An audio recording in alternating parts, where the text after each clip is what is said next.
today's project, we need a cloth, soapy spray, your drill with your drill bit on the end,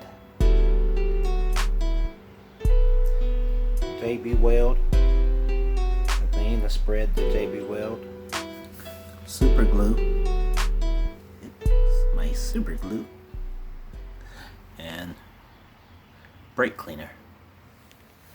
That's what we're using today. Okay guys, on the JB weld, you want to put that right there. Let it come on out, you guys. Wow.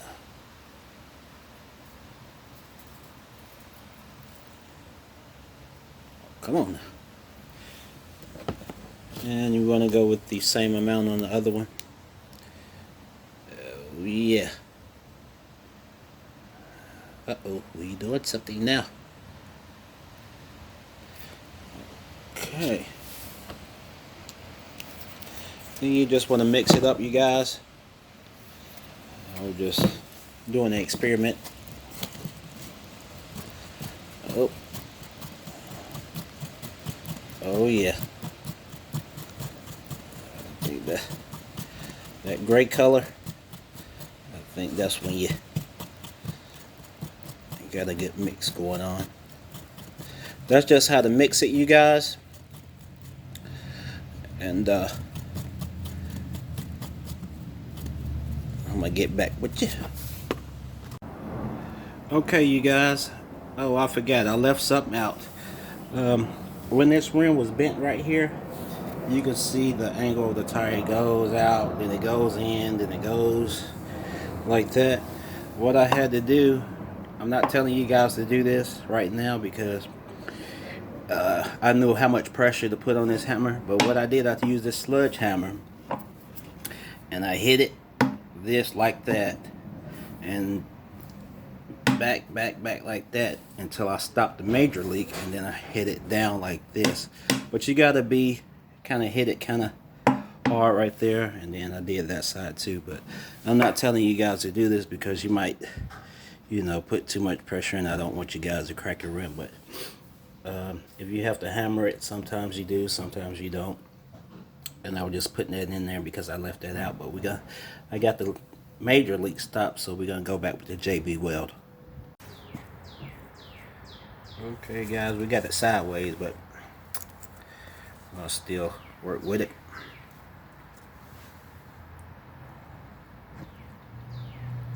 See how thick that is? You might have to turn your camera sideways, but we're gonna get it nice and thick. Yeah, I am gonna tell you guys about, after I get this done, I'm going to give you guys an update.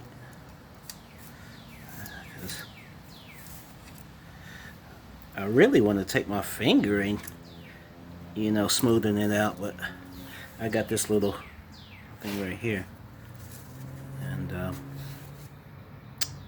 it's going on there pretty thick. And I feel I'm gonna smooth it out, y'all, like I'm going down the roller coaster. Yep. Get it. Just block that whole area. And I'm gonna let this sit for 24 hours. Oh, hey you guys. If you want to check to see if you have a leak, you can get your bucket of water and fill it up, probably to half of hand size, and dip your tire in there to see if you still have a leak. That's what I did. This is a kind of big bucket, a big tub, so that's after you get it, pump it back up, you can check for leaks in the water. Oh yeah, this is our finished product before drying. I'm gonna let it dry for 24 hours, and I'm gonna pump this sucker back up 45 to 49 psi. Let's see if we see leaks. Hey guys, this is the finished product. Actually, I let it dry for 2 days, like 48 hours. And this JB weld is very hard, as you can see. And we're about to do a pump up test for you. As you can see, guys, we got the air pump on here. This tire is set for 50 psi. I'm gonna pump it up to 48.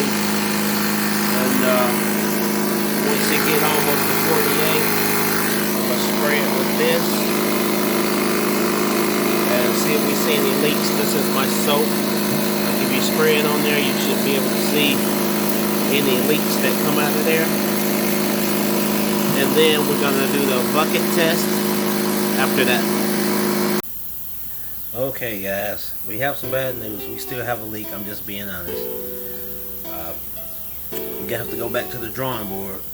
I done sanded that crack back down again. It was leaking right there. They don't make these rims anymore. So, what I'm gonna do, we ain't giving up. I'm gonna go back, I'm gonna press this tire back, and I'm gonna put some JB weld on the inside and the outside and see how that works.